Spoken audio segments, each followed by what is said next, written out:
Welcome to another episode of The Core Link Solution, where we look to bring you awareness and actionable insights. You know, if you're a manager or a leader in an organization today, one of the things that you may be stressed by or strained by over the years is the all too often common way of thinking about how we drive success in the corporate world. Particularly as a leader, you know, one of the things that shows up sometimes is a command and control style, so to speak. And today I have with me a guest, Dr. Bruno Cignacco, who is an international business consultant, international speaker, and business coach. And for over 20 years, he has advised and trained hundreds of companies on international trade activities and international marketing. He is a university lecturer. He is a senior fellow of the Higher Education Academy. He is also the author of business and personal development books published in different languages. His new book that we'll talk about today, The Art of Compassionate Business, Main Principles for the Human-Oriented Enterprise, proves to be one that debunks some of those theories. So with that, I want to welcome Dr. Bruno Cignacco to the show. Dr. Bruno, welcome. Thank you very much. Thank you for the invite. Absolutely. Thank you for being here. And thank you for being here, which is such a late evening for you in London. Thank you. I feel very honored to be here. Thank you. Absolutely. Absolutely. So tell me, you know, one of the things I always like to do is get people to know the guest a little bit.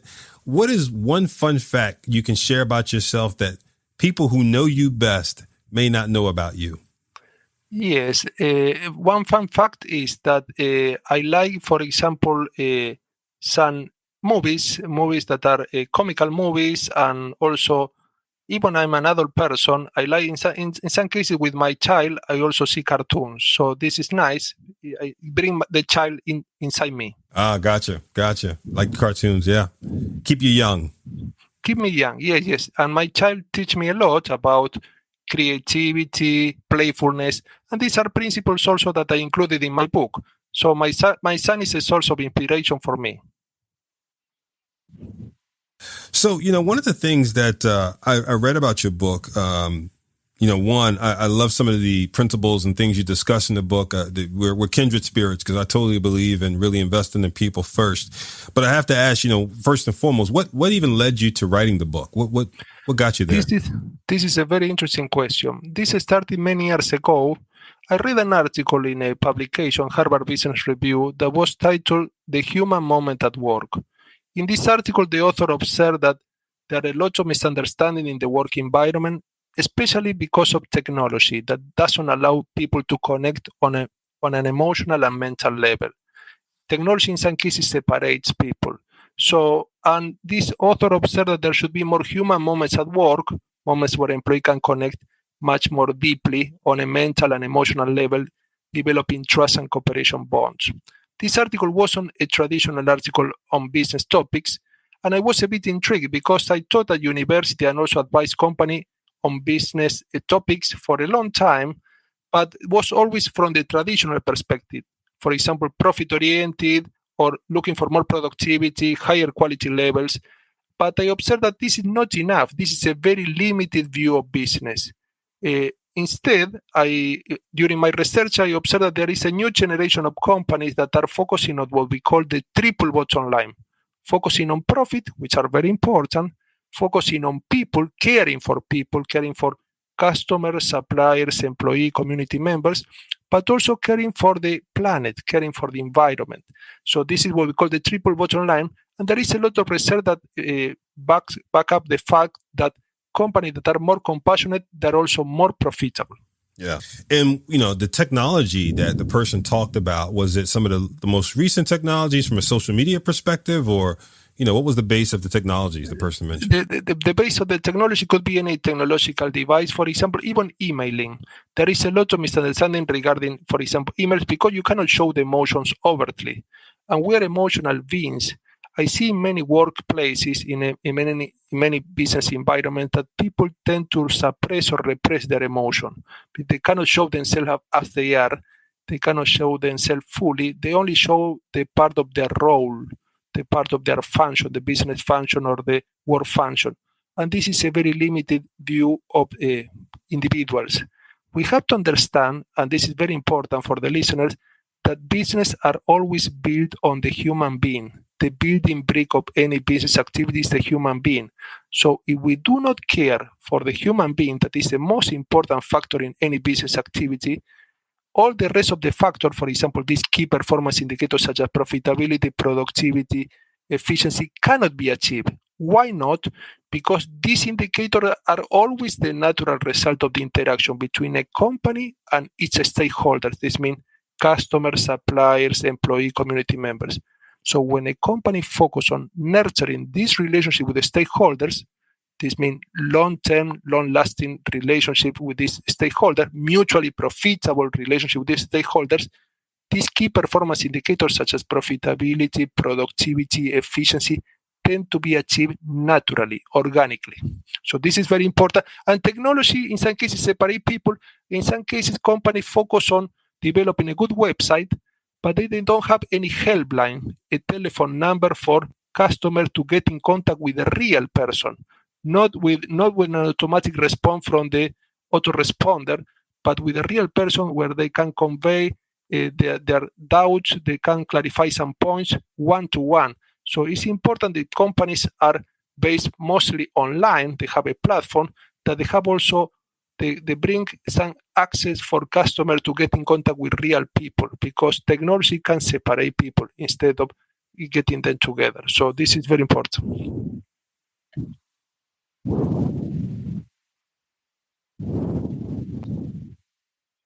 Exactly. Technology can be useful, but also we have to remember that technology is developed by people, but also people need to connect to one another on an emotional and mental level.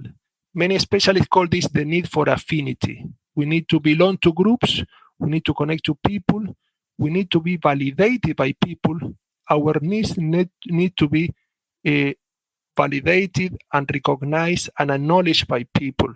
So if our needs are not acknowledged, obviously this relationship cannot prosper. Supposing that a buyer is buying a product from a company and this company doesn't care, after selling this product to this buyer, doesn't care what happened after the buying process, doesn't care if the buyer is satisfied or not, doesn't check if this buyer was really satisfied with this product, this relationship is unlikely to prosper. Why? Because in business, the only relationship that matters are the ones that are win-win and long-lasting, long-term relationship. We don't want to sell a product once. We want to build a strong bond with this customer. We want to build strong bonds with employees, build strong bonds with the community, bring about also strong bonds with the suppliers.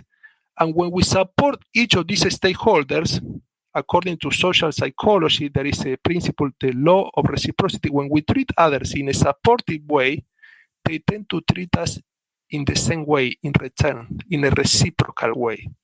The opposite happens when we treat customer, employees, community members in an unsupportive way. They tend to withdraw. They tend not to cooperate. In the case of employees, they tend to work by the book. In the case of customer, they switch from our company to other organization. In the case of the community members, if they feel unsupported, they might even boycott the company's product and services. So business is about a set of relationship with different stakeholders. All companies are interdependent. This means that no company can thrive by itself. No company can thrive on its own. They need the support from buyers, suppliers, employee, community members. And the only way to get this support is to build strong relationships. I would love you to talk through what you believe are the key tenets that you... Yes, the key tenets are very important. Are gratitude, generosity. These are two key tenets that I mentioned in the book. I call this timeless principle. This can be applied to any company in any time. We can apply now. We can apply in 2 years' time, 20 years' time. They will always apply. They're perennial, timeless. Why generosity? Because many companies are only focused on getting more profit, getting more market share, getting more customer, getting more sales. And in practice, there should be a balance between getting, obtaining, and giving. So there should be a balance. There is a balance in the universe, an equilibrium. And how the company can give? Well, for example, it doesn't have to be material things. The company can give immaterial things or intangible things. For example, the company can provide employees with support or advice, or in some cases, the manager can give an ear to listen to some employee problems, personal problems, family problems, but also among colleagues can help each other. They can provide with support, supposing that there is a new employee that needs some training.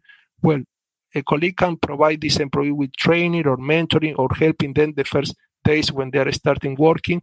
But also customers should be given also good advice that is suitable for them, not for the company. We should be serving customer. Many companies try to sell product to customer. This is the wrong approach. The selling mode generally is focused on the company. Instead, when you focus on customer in a generous way, you try to serve them. This means you try to fulfill their needs, meet their expectation, and exceed their expectation. Generosity is good. Why? Because when you are generous with others, you create an imbalance. They feel indebted with you, and they tend to reciprocate. They tend to act alike. They tend to act in a generous way. When you are very calculating and you are not generous, people feel this. When you are focused on yourself and you're not focusing on others, well, and people tend to withdraw. They tend not to cooperate. Yeah. So let me ask you a question, Dr. Bruno. For the folks who are watching this or listening to this, who would say, that sounds good. It feels good in my heart. But as a business person, I believe this is going to erode top line performance. I believe it probably even will further erode bottom line performance. What would you say to them? I will say that this is backed by research. It's not my opinion. I researched a lot on this, and there's some study that observe that a supportive workplace, a supportive work environment tend to bring about, this is corroborated by science, a supportive work environment tend to bring about higher employee satisfaction, higher customer satisfaction, lower employee turnover, lower employee absenteeism, lower stress levels. All these indicators impact positively on the bottom line. So this means that being compassionate, being supportive, I like to call this being loving, but loving from the wider perspective, not only love that you feel for your friend or your family, but much more humanity perspective, which includes compassion, empathy, support. When you're loving in the work environment, when you're loving in the business environment, you bring about positive results from the economic perspective, not only from the relational perspective, but from the economic perspective. This is backed by science. But also there is a very famous phenomenon that is called emotional contagion. That is was mentioned by Daniel Goleman, the author of the book Emotional Intelligence.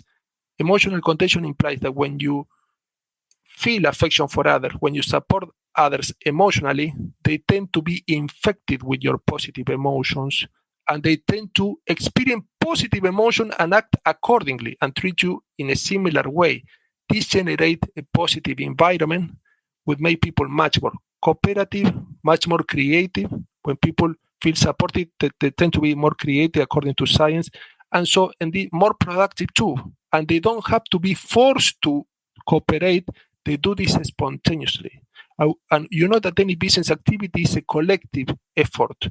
So when you allow people to give their best in a spontaneous way, and they feel supported and recognized, they're more prone to give more in an unconditional way. So this is supported by science. My clients always tell me, is there a science? And I showed all the different studies and also companies that are thriving, that are compassionate, both compassionate and also profitable. One of the things that I read in your book, and I quote, "This book challenges the reader to change the way they perform in business situations and become more focused on the human aspects of business activities. The users of this knowledge and those affected by them will undergo a profound transformation in the way they perform business activities." So the question I would ask you, that first part, in the way they perform in business situations today, how would you describe for people if they were saying, you know what, okay, Dr. Bruno, I'm going to believe you are right. I'm going to believe that the data is there. Help them get a view into, I'll call it the behavior that naturally happens when people are not doing these things so they can see themselves, so to speak. Provide that kind of mirror, if you will. Good. Yes, the mirror is very negative. The image shown in the mirror is very negative. I will tell you about the traditional way of doing business. First off, traditional way of doing business use a lot of belligerent terms. terms that are related to military discipline. For example, they say strategy, tactics, beating competitors. These are not compassionate terms. They don't use so much words such as empathy, companionship, camaraderie. These words should be used more, but it's a word zone. So if you see a business environment, will be a word zone because companies try to beat each other. Not good. But also you see that in business, the most important aspects are quantitative. What is quantitative? That what can be measured, what can be counted. For example, market share, sales, profit can be measured, but they don't focus so much on qualitative aspect of business, what cannot be measured, but is as important as quantitative. There is a famous thinker that observed, not everything that counts can be counted, and not everything that can be counted counts. So qualitative aspects such as empathy, support, care, camaraderie, loyalty, commitment, they're very, very important. Another aspect of business that is failing is that companies focus on the different aspect of the stakeholder, focusing only on a limited aspect. For example, the role. When we're talking about employees, we're talking about managers, subordinates, but we forget about the individual behind this role, so or beyond this role. So, and we have to understand that the roles are only a very limited connotation of this person, this individual. The individual has other aspects that are not included in this role, such as emotional aspect, family aspect, social aspect. All individuals have dreams, expectations, they have setbacks, they have a positive experience, and we limit only to the role. The roles work like a mask. They don't allow people to get in contact. All these aspects and being only profit-oriented makes some companies act in a non-compassionate way. Some examples are companies that exploit employees, companies that fire employees mercilessly, companies that deceive customers, manipulate customers, they make them sign contract with fine print that then is terrible for customer to fulfill this contract, companies that pollute the environment, they produce goods that throw waste in the rivers or they pollute the atmosphere, so not good. These are examples of non-compassionate companies. And these companies are shown in the media as negative examples. However, you have examples of companies that are very compassionate. Example that I always give are, for example, Patagonia is a company that develops clothes products, and this company has very important caring approach for employees. This company has child care free for employees in the workplace. So this means that they have a nursery for employees to leave their children. They don't have to worry for them to take care of these children. But also other companies like that are compassionate, UPS. UPS is a company that is a courier company, and they try to reduce carbon dioxide emission, polluting the environment. So they try to be much more environmentally friendly. And this company is also helping employees take up college courses. So this means that they're supporting the education of these employees. And these companies are profitable. So we can see that you can be both profitable and compassionate. Yeah. And being compassionate improve the company's image, attract more employees that are talented, and also keep the employees that are working efficiently in this company. So, even when you said things like strategy, tactics, and beating the competition versus more compassionate language like empathy, support, and camaraderie.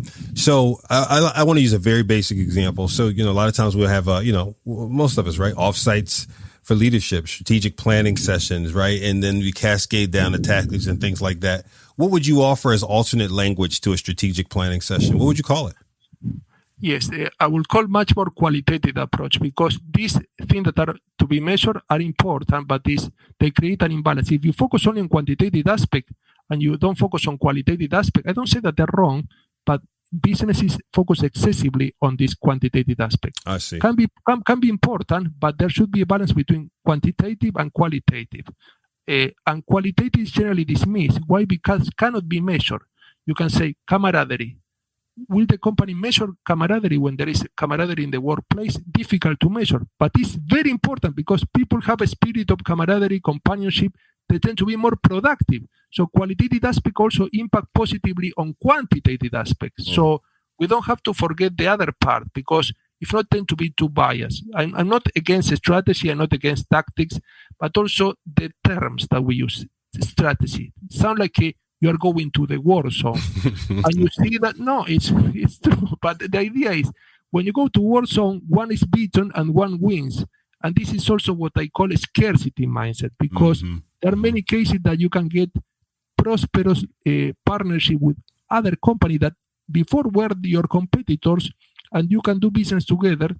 So it's important to leave aside this terminology. There is no new terminology that is invented yet to replace this, but this terminology that comes from military discipline, strategy, tactics, I feel that is very, very meaningless when you want to build relationship. You cannot build relationship based on war, but you can build relationship based on empathy, support, care, cooperation. So, and also we have to focus more on cooperation than on competition. I'm not saying that there are not other companies that are selling products that are similar to ours, but these companies can be potential partners. These companies can be a model to emulate, not to be beaten, and even can be a model to emulate and to improve our own products. So the vision of business is very limited on scarcity mindset, and also is very limited on threats. Also, many business companies tend to focus on threatening factor of the environment that are important. For example, the economic condition or other companies entering the market, but they don't focus so much on themselves inside, so outside in. So this means that they're focusing on external aspect, but they dismiss the enhancement of capabilities, skills, talents to develop new products and services. And so, finishing with that quote, right? One of the things you said is, again, they will undergo a profound transformation in the way they perform business activities. You talked about some things at the company level and the company experience. Are there any things you will point out in terms of the leaders themselves and what they will experience? Yes, in many cases, I train many leaders, and what I observe that the leaders tend to be close to only and connected to their own very, very small circle, so close circle, and they are not connecting to people, different people working for a company or different stakeholders. I feel that leaders should set the example, should set a good example by being much more open, for example, open to other opinions. Many leaders are very determined, and they tend to make decisions only based on their ideas, their opinions, and they don't open the game for other people to give their opinions. So leaders should be open-minded to hear opinion from others, but also leaders should be supportive and human-oriented. What I mean by human-oriented? Well, if leader could be a manager, for example, for working for a company. Yes. Supposing that in these challenging times, many employees have problem with the work time and they need some flexible hours. If I am the leader in this team and I really need this employee, but this employee have difficulties, it will be important to talk to this employee, talk about their personal problems, talk about their family problems or any issue that have outside work, to see how can we work out this together, looking for win-win solution. This means that the employee will win, the leader will win, and also in some cases the employee might be allowed to work flexible hours, in some cases might be allowed to work from home, in some cases might work a fewer days, but it's important to understand that we need to support people for them to support us back. So leaders should understand that the most important principle here is leaders are leading human beings. So this means that we lead human beings. Human beings have many type of needs, not only economic needs like a good salary, but they have also emotional needs, for example, being recognized, being supported, being appreciated, and also they have also needs related to the family, the social environment. So we have to be much adopting a much wider approach, a much more holistic approach. We include the whole human being, not only this role, this employee. Yeah. The last question I have for you is, one of the things you said to me is some will find I think difficult to digest. You know that when there's a loving attitude in a company, that the organization will we'll see significant changes. So I think about the words you've used so far, right? Strategy, tactics, beating the competition, moving that to empathy, support, camaraderie. But now to go to loving is several steps further, right? Good.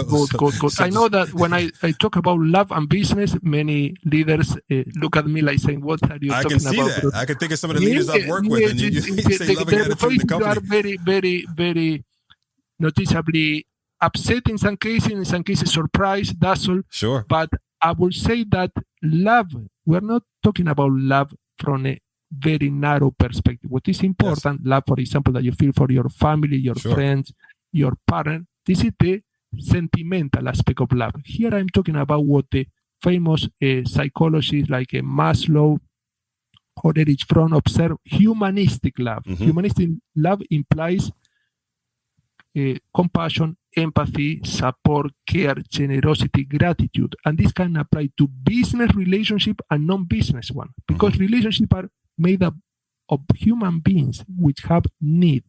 So when we have a much wider connotation of love, because we are all hardwired to behave in a loving manner and also to be loved by others, when we have this much wider approach of business activities, which include love, but love from the wider perspective, people start to relate to one another in a much more meaningful way. Mm-hmm. Because if not, the relationship tend to be mechanical.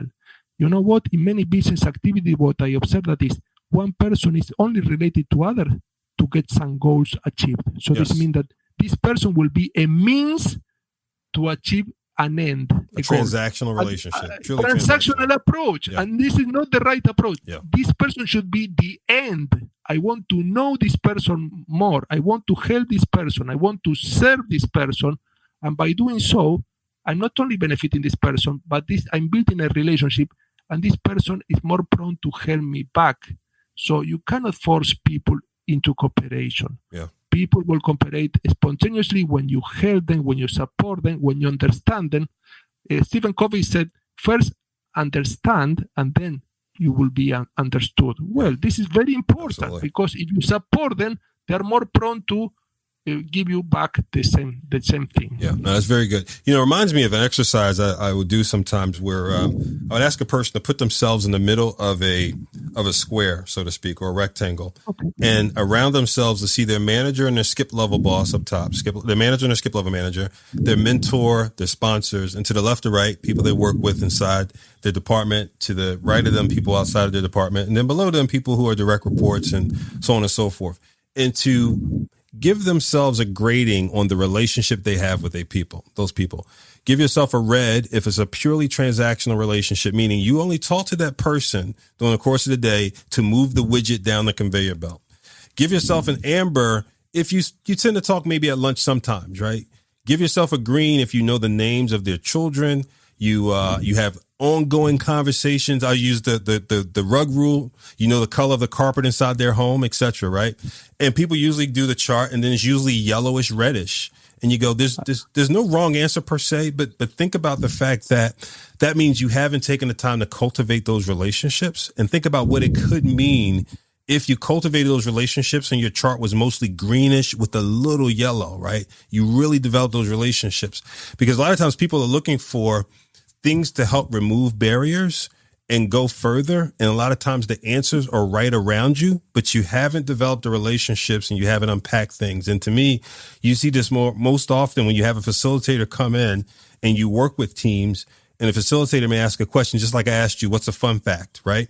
And the person names things, they go around a table and people look at each other and go, I've sat next to you for 10 years. I never knew that about you. And you go, well, we could have known that about each other had we taken the time to actually get to know each other and develop those relationships, right? So I feel that's a lot of what you're talking about. This is very insightful. I like this exercise that you mentioned, very important exercise.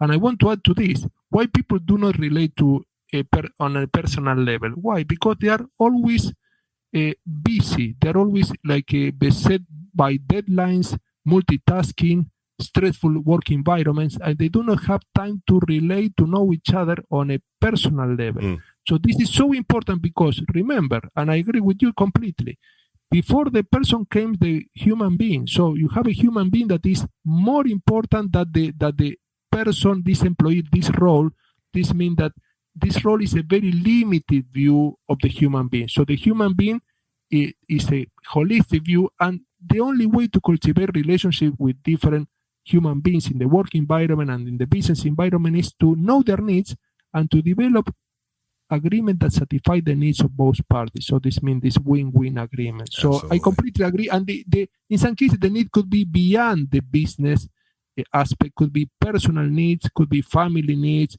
So important. And conversation in business are only business oriented. You're right. So only business oriented. We talk about goals, we talk about budgeting, we talk about cost projection, but we don't talk about what happened in your house or what happened during the weekend, or how are you doing, how are you coping with these difficult times. Yes. We are not interested in the individual. And this is not a humane approach on business. We are dismissing the individual at the expense of business goals. So not good.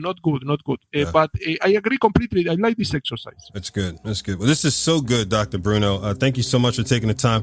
CoreLink audience, I want to make sure I say it again so you pick up the book. It was published last year by Routledge, The Art of Compassionate Business, Main Principles for the Human-Oriented Enterprise by Dr. Bruno Cignacco. Thank you so much again, Dr. Bruno, for being with us in the CoreLink Solution audience. Appreciate you. Thank you for your invite. I feel very honored. Thank you. Thank you.